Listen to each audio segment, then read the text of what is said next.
Le téléphone était en dérangement. Marie, arrête, ça suffit. Mrs. Brady n'avait plus de pilules pour son cœur. Ethel est partie à pied chercher le médecin. Et quand elle est revenue, mais c'était trop tard. Ça n'intéresse personne, nous avons fait de notre mieux. Nous avons fait l'impossible. Mais oui, mais... Tais-toi, mais mon oui, sang. mais oui, Marie, calmez-vous, calmez-vous. Allez. Personne n'a jamais dit un mot contre nous. Personne. Mais tais-toi, mon sang. Et je vous parie que la plus vieille leur a laissé quelque chose sur son testament. Bon, écoutez, je ne sais pas ce que vous en pensez, mais moi je prendrais bien un whisky. Hein. Avec plaisir. Moi je prendrais bien un verre d'eau. J'ai la gorge. Rien de plus facile. Moi, je vous accompagne avec un peu de whisky. Ça ne fera du bien. Je peux faire ça à moi, le général. Bon, je lui ai donné un calmant pour la faire dormir. Je pense que ça ira. Bien, parfait. Et maintenant au travail. Ethel, Oui, monsieur le juge. vous allez me dire tout ce que vous savez sur ce monsieur Omi. Alors, je vous écoute. Eh bien, cette maison lui appartient, monsieur. Jusque-là, vous ne nous apprenez rien. Oui, mais lui, comment est-il? Je n'ai jamais vu. Vous n'avez jamais vu Léonime? Non. Ma sœur et moi, nous avons été engagés par un bureau de placement à la Regina. Je connais, on pourra vérifier. Vous êtes donc arrivé ici directement. Et il y a 8 jours. Et comment était la maison? Ouais, propre, bien rangé, des conserves dans les placards. Il n'y avait plus qu'à passer un coup de plumeau et à se faire apporter le pain et le lait par l'un des canaux automobiles. Et puis? Et puis nous avons reçu une lettre préparer la maison pour 8 personnes. Et puis le lendemain, une autre lettre pour monsieur et madame Oni prévenait qu'ils seraient en retard. Et c'est écrit là. Et il y a même eu une explication sur le photographe. C'est écrit là. Là. Papier en tête du Ritz. Écrit à la machine. Ouais. Underwood, portative numéro 5, presque neuf. Aucun caractère n'est abîmé. Ça ne nous aidera pas beaucoup. Hein. Et pas moyen de retrouver des empreintes digitales. Trop de gens ont tripoté cette lettre. Ma parole. Mais vous parlez comme un détective professionnel. Vous avez vu la signature? Azincourt, noble maire, Onime. Et alors? Qu'est-ce qu'on a dû se moquer de lui à l'école quand il était gosse? Je vous remercie, mademoiselle Norton, d'avoir attiré mon attention sur ce point. Voyons, je prie tous ceux qui connaissent monsieur et madame Onime à nous donner tous les renseignements qu'ils possèdent sur eux. Personne ne veut commencer. Je vais donc être obligé de vous interroger à tour de rôle. Mademoiselle Clayton. Moi, c'est comme Ethel, je ne les ai jamais vus. C'est une agence qui m'a proposé le poste et est payée par mandat. Pour ma part, Vous je ne aussi, les vous connais avez pas. reçu un mandat. Ah ben, et moi pour ma part, je ne les connais pas non plus. Hein. J'ai reçu une dépêche d'un copain qui me disait que Léonime était ses amis et mon frère qui séjourne dans leur île. Alors moi, je suis venue histoire de m'amuser un peu. Et vous, docteur? Oh bien, monsieur Onime m'a écrit que les nerfs de sa femme l'inquiétaient un peu et il a fait appel à moi pour la soigner. Comme ils sont commandés d'un de mes confrères et que ses honoraires sont fort intéressants, je trouve normal d'être venu sans le connaître. Évidemment. Et vous, Miss Brent? Ah bien, moi j'étais persuadée que c'était une ancienne amie qui m'invitait. Hein. Dans mon sac, j'ai une lettre qui contient toutes sortes de détails sur ma vie il y a 10 ans. Mais la signature est illisible. Ah oui. A-N. Et on ne peut pas lire le nom. Tenez. Mais je pense à quelque Alors, chose. une monsieur le seconde, s'il vous chef, plaît. et- Une minute, votre tour viendra. Mon général, comment êtes-vous ici? Invité par lettre, signé Annabelle Nathalie Onime. Elle me parlait de vieux amis que je devais rencontrer en son île. Si j'avais su. Oui, moi aussi, je pensais retrouver une cousine, Constance Kennington. Et vous, alors? Même chose, ami commun. Oui, donc personne d'entre nous ne connaît Léonime. En revanche, ils sont très au courant de nos vies privées. C'est étrange. Oui, oui. Vous avez oublié d'interroger monsieur. Ah, oui. Monsieur Blore. Davis, c'est Davis que je m'appelle. Mais non, monsieur Blore. Pourquoi cette obstination de vous donner un faux nom? Vous êtes William Blore, j'en suis sûr. D'accord, je suis Blore. Et après? Et après, vous avez raconté que vous veniez d'Afrique du Sud, du Natal. Eh bien, je n'en crois pas un mot. Je connais le Natal comme ma poche. Et je suis prêt à jouer que vous n'y avez jamais mis les pieds. Bon, je peux vous le dire maintenant. Je suis un ancien inspecteur de police qui est ici pour vous surveiller. Un flic, s'il vous plaît. Un détective, s'il vous Oui. plaît, qui a été convoqué par les Onime parce qu'il n'avait pas confiance en vous. Oh non! instruit en vous. Vous connaissez donc Léonie? Non, j'ai été convié par mandat comme les autres. Mais je suis venu ici pour surveiller les bijoux de Madame Onime. Je vous demande un peu, Madame Onime, tout ce que vous voudrez qu'elle n'existe pas, encore moins que ces bijoux. Je ne suis pas de votre avis. Toutes les lettres sont signées différemment, mais à chaque fois, nous retrouvons les mêmes initiales, A, N, et puis Onime, c'est-à-dire anonyme.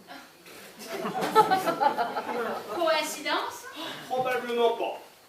C'est un mauvais calembour. Mais qui cache un mystère qui n'est pas pour me déplaire tout de même. Monsieur et Madame Onime ne sont qu'une seule et même personne. Je commence par ne pas me sentir bien.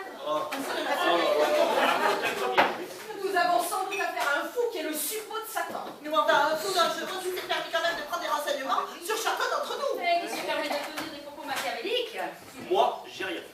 C'est du captage, tout simplement. Et moi, j'ai ma conscience pour moi.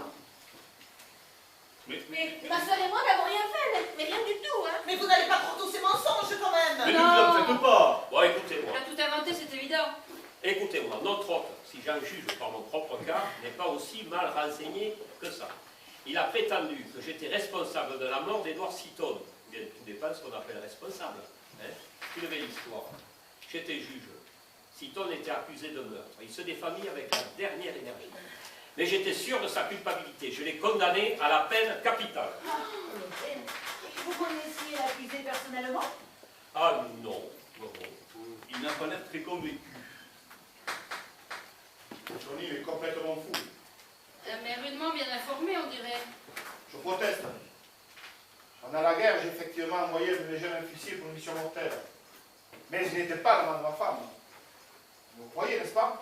Ah, je commence à y voir clair. Chacun de nous est accusé, directement ou indirectement, d'avoir provoqué la mort de quelqu'un. Mais chacun de nous est également capable d'expliquer qu'en réalité, il n'est pas fautif. Parfaitement. Si j'ai carambolé ces deux gosses, eh bien c'est qu'ils sortaient d'une maison en courant. Pas moyen de freiner. Ils se sont jetés sur ma voiture. Ah, ben vous deviez aller encore comme une folle, oui. Et quelle a été votre punition pour cet accident? Ah, on m'a retiré mon permis de conduire pendant un an. Ça m'a assez gêné. C'est quand même pas cher payé pour avoir tué 2 enfants. Ben, puisque je vous dis que je ne pouvais pas faire autrement. Oui, c'est bien ce De que toute je manière, ça a été jugé. N'en parlons plus. Voilà, c'est bien ce que je pensais. Chacun de nous a sa conscience pour lui. Oui. Eh bien moi, je plaide coupable. Les voyez, je l'avais bien vu. J'ai en effet laissé 20 indigènes seuls dans le désert. Mais non. Vous avez abandonné vos hommes. Oui, je l'avoue. C'était une question de vie ou de mort pour moi. Je n'ai pas hésité à le prouver, moi. Enfin. Mais ne me jugez pas trop vite. Je suis certain qu'à ma place, vous auriez agi tous comme moi. Ah, vous me connaissez mal. Ah, ah. Dites-moi, Ethel, Oui, monsieur. c'est nous et nous seuls qu'on a voulu réunir. Je ne sais pas pourquoi, mais j'avoue que cela m'inquiète. Nous ne devons pas rester une minute de plus sur cette île. Mais on peut C'est pas partir. Oui. Descendez vos valises. Mais les cadeaux sont pas restés, on va pas partir. Il faut téléphoner. Mais il n'y a pas de téléphone. Mais quand reviennent les canaux? À demain matin, puis on apporte le pain et le lait. Mais quelle heure? À 7h30. Bon, eh bien, nous partirons demain. Moi, je ferai mon enquête là-bas, ça sera plus sûr. Sûr, mais nettement moins excitant. Sincèrement, elle vous déplaît cette histoire-là? On se croit un plein roman policier, moi j'adore ça. Oui, enfin, les romans policiers sont subversifs. Oh, est-ce que vous pourrez être coincé? Moi, il m'amuse, votre tournée. Même s'il est fou, même s'il a une idée derrière la tête, eh bien moi, je vois sa santé. Mais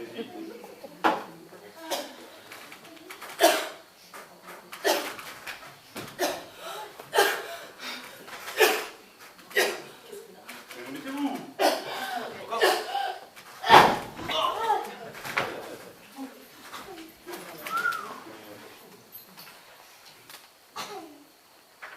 Morte?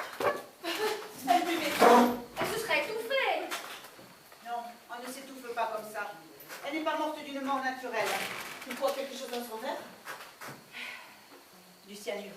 L'effet est instantané. Enfin, mais qui aurait mis du poison dans son verre? Le même, parbleu. Le suicide, mais en fait, cette jeune femme était si gaie, si insouciante, aimant la vie. Comment est-ce possible? Le remords. Juste le remords, vous dis-je. Mais regardez. Et une statuette est tombée.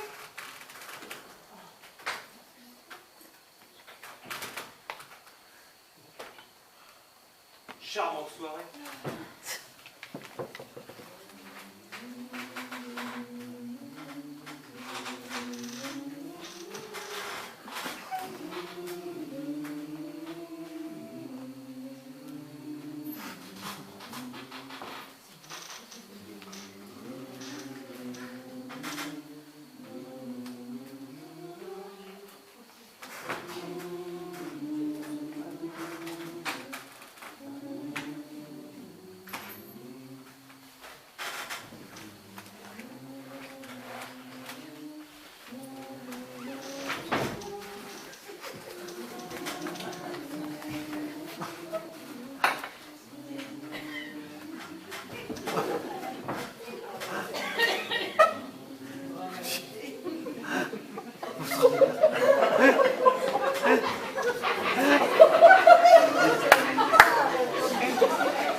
Si les pêcheurs ne sortent pas, c'est qu'il va faire mauvais temps. Je le crains. Mais qui se dépêche alors. Mais aussi pourquoi le décanoë n'est-il pas resté ici? Ah ça, on m'y reprendra. Oh, et si nous retournions faire le guet? Patience, il y a 2 minutes, on voyait que les mouettes tournoyer au ras de l'eau. Oh, mais je n'ai assez d'attendre. Ah, vous n'êtes pas la seule. Et dit-elle? Que dit-elle de ce retard? Et-elle, on ne l'a pas vue de la matinée, elle n'a même pas préparé le petit déjeuner. Si vous voulez mon avis, elle en a lourd sur la conscience. Vous n'avez pas vu la tête qu'elle faisait pendant l'évanouissement de sa sœur? Non, vous croyez qu'elle me voit rire? Moi, je n'ai pas dormi de la nuit, tout ça est tellement lugubre. On fait un pari? Pour moi, Ethel et Marie ont vraiment tué la dame Pratt. Ah, vous le croyez, vous aussi? Parbleu, Marie tremblait comme une feuille. Un assassin parmi nous, c'est complet. Partons, je ne résisterai pas longtemps. Et si elles avaient foutu le camp? Comment, puisqu'il n'y a pas de bateau? C'est Ethel qui vous l'a dit. Personne n'a vérifié. Enfin, elle serait partie sans nous. Non, non, on n'a pas permis. Vous avez bien dormi au moins, mon général. Un rêve étrange. Dites plutôt un cauchemar. J'ai rêvé de ma femme, ma chère Leslie. Excusez-moi, si vous pouvez venir. Qui? Le canot qui nous a amenés hier. Hier? C'était seulement hier. Je suis comme vous, général. J'ai l'impression qu'il y a une éternité. C'est que la soirée a été bien remplie. Vous comprenez, moi, ma Leslie. J'aurais aimé qu'elle reste. Je comprends, général. Sa santé m'inquiète. Sans d'avoir pris 10 ans de secours. Je crois que le suicide de Marton a dû le frapper. Vous êtes certaine qu'il s'agit d'un suicide? Je ne vois pas d'autre hypothèse. Je me demande quand même. Je suis comme vous, ça m'a trotté dans la tête toute la nuit. Anonyme était dans l'île.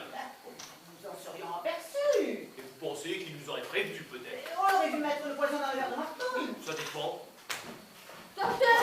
Oui. Docteur! Qu'est-ce qui se passe? Qu'est-ce qu'il y Venez a? vite! Ma soeur, s'il vous plaît! Venez! Allons bon! Non, je vais partir de suite. À pied? Parce que vous pouvez m'agacer, vous alors. Il nous reste si peu de temps. Si peu de temps. Si peu de temps, pourquoi? Si peu de temps. Vous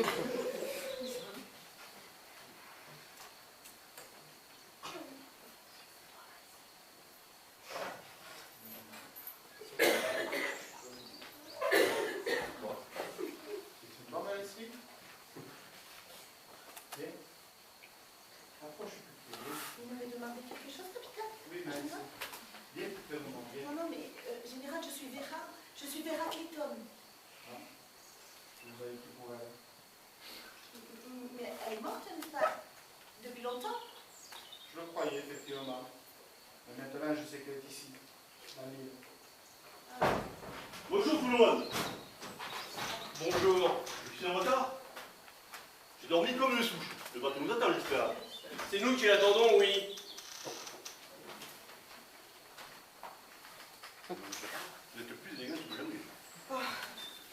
Vous pensez que j'ai le cœur à penser à ma toilette? Mais qu'est-ce que vous avez? Mais en voilà, tête sinistre. On a mal dormi. T'étonnes? Il fallait faire comme moi. 8 heures, ça me réveillait. Vous n'avez pas été dérangé par vos 20 indigènes d'Afrique du Sud? Et vous? C'est la mort de James Endor qui vous a donné des insomnies?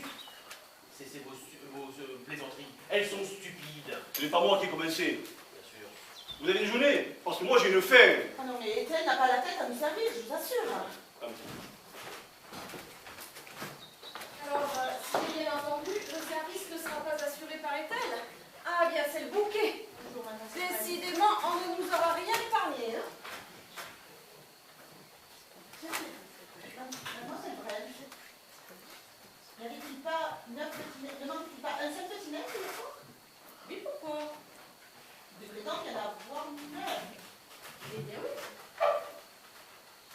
Il y en a qui détachés. Il n'y en a que 8 Oui. qui sont attachés. 8, c'est vrai.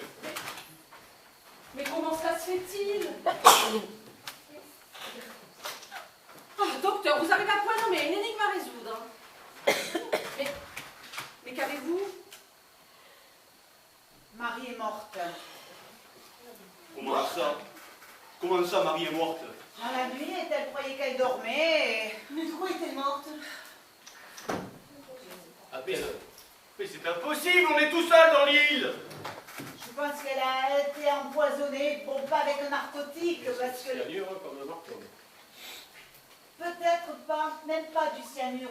Je dirais plutôt un narcotique, elle était beaucoup plus lente. Mais bon... Docteur, qu'est-ce que vous lui avez donné hier? Ben, je voulais dire, somnifère. Vous n'auriez pas forcé un peu la dose? Qu'est-ce que vous voulez insinuer par là, monsieur Blanc? Tout le monde peut se tromper. Mais même si je m'étais trompée, ce remède n'aurait pas été assez puissant. Bien, alors, d'après vous... C'est la voix. C'est la voix qui m'a tuée. Alors, Marie, nous savons tous ce que nous avons fait. D'après moi, la mort de Marie, comme celle de Marton, n'est pas naturelle. Même si son cœur a flanché. Bien sûr que son cœur a flanché, mais pas tout seul. Et j'aimerais bien savoir qui lui a donné un coup de pouce. Sa conscience? Sa conscience, expliquez-vous. Ah ben, vous en savez autant que moi. Cette femme et sa sœur ont été accusées d'avoir assassiné Madame Brady, leur patronne, n'est-ce pas? Elles ont dit que c'était faux. Eh bien, pourquoi se serait-elle évanouie, monsieur le détective? C'était elle, elle m'a obligée. Alors, Marie, cessez de vous écommander. Vous voyez bien qu'il ne nous voit pas. Nous sommes mortes, Marie. Eh bien, je vais vous le dire, moi, monsieur le détective. Elle est morte de peur, tout simplement. Vous allez un peu vite. Ah, mais Dieu sait châtier les coupables. Et si vous n'étiez pas un mécréant, vous n'en douteriez pas. Oh, mais Dieu laisse aux hommes le soin de punir eux-mêmes les criminels.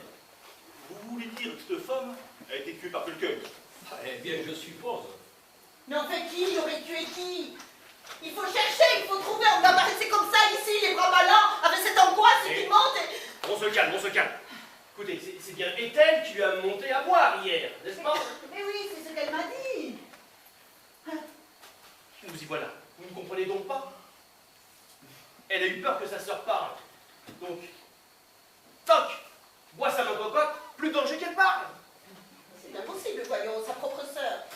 Ethel, tu n'as pas fait ça, n'est-ce pas? Ça suffit, Marie. Vous voyez bien qu'il ne nous voit pas. Ethel, c'est pas possible. Eh bien, si c'est ça, payez ses fautes. La avoir qu'une stupide cuisinière en guise de compagnie, effectivement, ça va être long. Est-ce que mademoiselle m'excuse si je suis en retard? Ce n'est rien, Ethel. Nous sommes tous vraiment désolés. Pour le petit déjeuner, j'y arriverai, mais je ne suis pas une grande cuisinière, alors pour le déjeuner, je ferai avec des conserves, des compotes, des biscuits. Ce sera parfait. Ce sera très bien. Oui, nous serons partis avant, surtout. Oui. On ne va pas déjeuner ici. Oui. Je demande pardon à monsieur, mais Batou ne viendra pas. Et pourquoi? Et pourquoi ne viendrait-il pas? Au moment qu'il n'était pas ici à l'heure, il a craint le mauvais temps. Oh, c'est bien Nous ce qui devrons passer une nuit de plus sur cette île. Si mademoiselle n'a plus besoin de moi, Je vous en prie, Ethel. Alors, elle n'a pas fait sa sœur? À peine refroidie, elle prépare le déjeuner. Oui. Mes amis, j'ai une bonne nouvelle à vous annoncer. Aucun de nous n'en échappera.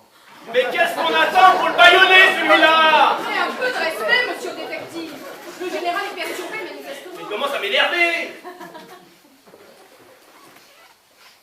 La mer n'est pas si mauvaise, le canot aurait pu venir. Oui, c'est bien ce qui m'inquiète. J'ai peur que ce redoutable anonyme ait donné l'ordre au pilote de ne pas venir. Et nous ne pouvons rien faire. Mais si, mais si, mais si. Le fou qui a manigancé toute cette histoire se cache dans l'île. J'en suis sûr. Cherchons-le, trouvons-le. Mais ce n'est pas ça qui nous permettra de rentrer. Ça fait quelque chose alors. Allons, Blore. Partons. J'ai une arme. Ah, Allons-y. tiens. Ah, et vous avez toujours une arme sur vous? Elle m'a sauvé la vie en plus d'une occasion. Cette fois-ci encore, je n'hésiterai pas à m'en servir. Ah, joli monsieur. Bon, les fous criminels n'attaquent que rarement de front. Ils ressemblent souvent à des êtres doux et passifs. Oui, ce sont les créatures du diable. Bon, allez, tenons pas, on y va. Moi, je vais voir ce qu'est-elle fait parce que son absence de réaction m'inquiète plus qu'une crise d'hystérie. Bien, mais pour ma part, je vais aller marcher dehors pour réfléchir. Hein. Je crains que dans cette énigme, nous n'ayons plus besoin d'intelligence que de courage.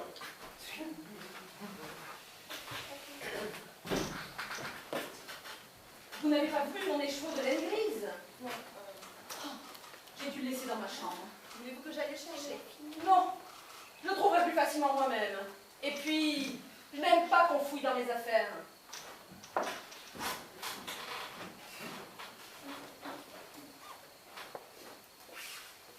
Comme ils se donnent du mal pour rien tous, il vaudrait tellement mieux attendre ici, tranquillement. Attendre. Attendre quoi? La fin, mon enfant. La fin. J'espérais que c'était elle qui se cachait. Qui ça? Malaisie. Vous auriez eu un tel plaisir à la connaître. Ah, ce que j'ai pu l'aimer. Et voilà, j'avais 20 ans de plus qu'elle. Ce jeune officier était toujours chez nous. Il était plein d'entrain.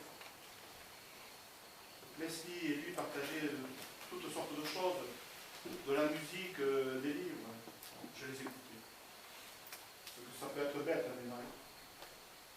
J'ai découvert la vérité comme dans un mauvais film. C'était pendant la guerre. Nous étions sur le même front. Elle nous écrivait. Et un jour, elle s'est trompée l'enveloppe. Arrêtez, cessez de parler, vous vous faites du mal. Ah, si vous saviez comment j'ai souffert. Et je n'ai rien. Elle me montait. Je me demande quand même si le docteur ne devrait pas faire quelque chose. Alors un jour, je l'ai tout simplement envoyé à la mort. Vous êtes rencontré? Oui. La pauvre Leslie, elle a fini par mourir de chagrin. Parce que l'autre n'était plus là. Mais ça, je ne le voulais pas. Je les ai tués tous les deux. Et aujourd'hui, je vais payer. Oui, mais que voulez-vous dire? Nous allons tous payer. Mais Quel soulagement ce sera pour nous. enfin, Oui, bien sûr. À votre âge, ne serez-vous pas autant que moi? Combien, pardon. Et si vous saviez quel soulagement ce sera pour moi? Mais enfin, général, regardez-moi. Regardez-moi. Assez, assez. Ne dites rien, vous ne me comprenez pas. Je vais dehors, m'asseoir, attendre que ma Leslie revienne.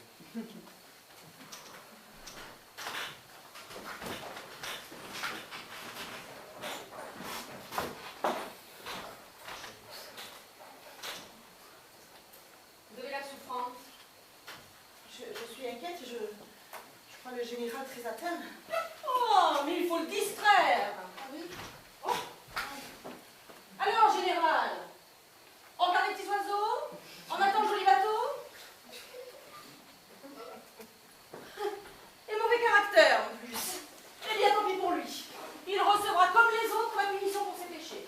Dieu est auprès de nous. Oh non, Dieu est partout. non, vous n'allez pas recommencer, arrêtez avec vos imprécations.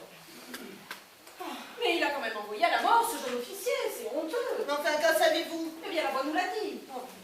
Remarquez, certaines accusations étaient extravagantes, voire ridicules. Le juge ne faisait que son devoir dans l'exercice de ses fonctions, ainsi que l'ancien policier.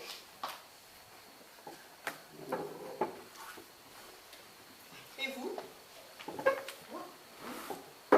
Béatrice Taylor était à mon service. Mais ce n'est pas une fille comme il faut. Mais ça, je ne m'en suis avisée que trop tard. Elle avait de bonnes manières, elle était propre et bien élevée. J'étais très contente d'elle.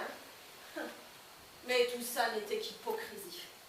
C'était une fille perdue et sans aucune moralité. Et au bout de quelque temps, j'ai découvert qu'elle était dans une situation embarrassante.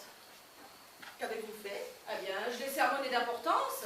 Je lui ai montré toute l'indignité de sa faute, le déshonneur sur sa famille, les hommes la fuyant, moi-même souillée par sa présence sous mon toit. Comment cela s'est-il terminé? Vous pensez bien que je n'ai pas gardé une heure de plus sous mon toit? Jamais on ne pourra me taxer d'indulgence avec si contrevient la morale. Non, comment cela s'est-il terminé pour elle? Non contente d'avoir commis un péché, cette fille en a commis un second. Ah oui? Elle a mis fin à ses jours. Elle s'est suicidée? Elle s'est jetée dans la rivière. Et qu'avez-vous ressenti? Vous n'avez pas eu de regret? Vous vous êtes pas senti responsable? Moi? Mais je n'ai rien à me reprocher. Mais enfin, c'est votre dureté qui la pousse à ce geste. Mais non, c'est son inconduite. C'est le péché qu'elle avait commis qui l'y ont poussé. Elle n'a même pas de remords. Du remords? Mais vous êtes complètement amoral, ma bonne fille. Vous feriez mieux de tourner un peu plus souvent vos regards vers le Seigneur. Le petit déjeuner est servi, mademoiselle.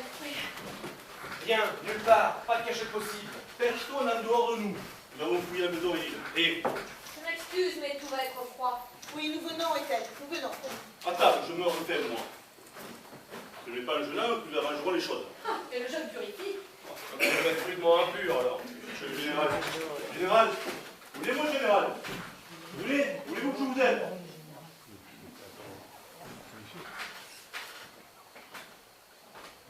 Le général est poignardé. Oh, ne soyez pas si macabre. On ne plaisante pas avec ces choses-là. Mais c'est impossible, il n'y a que nous dans l'île. Le capitaine Lombard a quand même dit la vérité. Le général Mackenzie est mort. Vous avez cherché partout. Sauf ici, Mais comment ça ici? dans cette pièce. Il n'y a qu'un endroit où l'assassin puisse rester, c'est dans cette pièce. Très drôle. Mais qu'est-ce que vous voulez dire?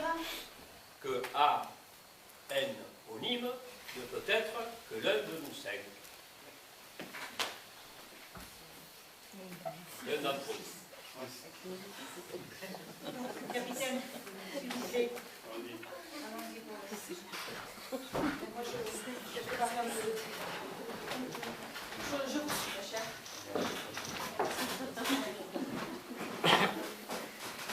Je suis de votre avis, vous savez. L'assassin est parmi nous. Évidemment. Et je devine qui c'est. Vous ne vous en doutez pas? J'hésite. Vous vous rappelez l'affaire Stencil, deux bons vieux tués à coups de hache? Ils n'avaient auprès d'eux que leur fille, une vieille demoiselle irréprochable. Eh bien. Eh bien, La vieille fille. j'ai trouvé le coupable. Vous pensez à Émilie Brel, peut-être? Voilà un peu de thé. Quel vent, quelle pluie!